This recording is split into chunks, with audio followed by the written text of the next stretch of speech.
This took me 20 years to learn, and I hope I can express it to you in the next couple minutes. Hang out because there is a solution. So, I went through some traumas in my young life.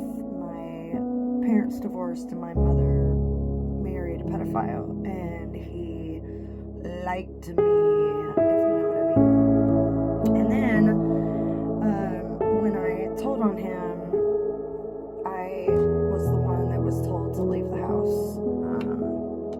It was clear she didn't really want a second child, which I was the youngest of two, and then two more came into the family with the marriage.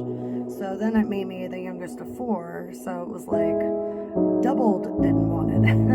Doubled didn't want me. Anyway, so the day I got kicked out of the house, I was 14 years old. I was in 9th grade, and I went over to a friend's house and drank tequila until I couldn't stand up.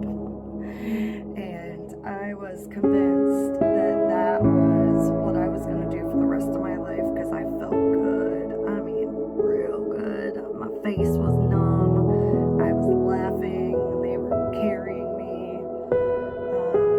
I guess to bed. I don't remember. I just remember being carried. But anyway, that began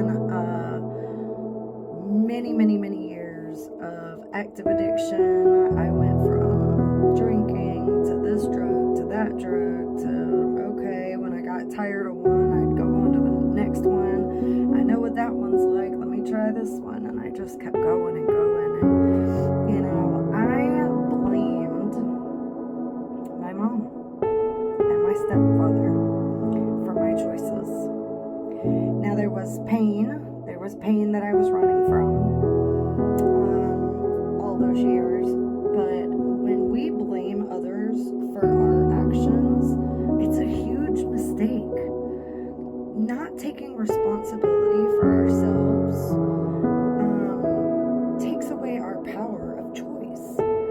If it's always someone else's fault of what goes on with me, even though I'm the common denominator in a lot of circumstances, right? Especially patterns that go over and over and over, and I'm the one in the middle of it.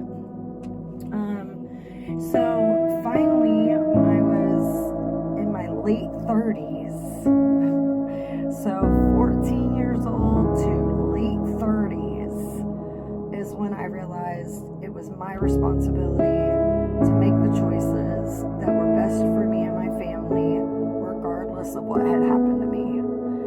And, I don't know why it had to take that long. There was some fear, I guess, inside of me for changing and stuff. But, God, the best thing I have ever done in my life is take responsibility for myself one day at a time and make better choices. And when I don't feel strong enough to make a good choice, I lean on other people around me that I know will support a healthy lifestyle. So, a big clue to this really broke down for me just a couple months ago, and it was self-love. So, I'm happily married, but I have even been meditating self-love to my maiden name. I've been calling out my maiden name in meditation. That was the name of the girl that was hurt. That was the name of the girl that was sick. And, I still have the disease of addiction, but I'm clean today and I live in recovery one day at a time. But I feel such a shift in the peace deep down in, who I am and what I'm here on this planet for. Starting with the self-love. So stop blaming others. If there's a lot of pain around because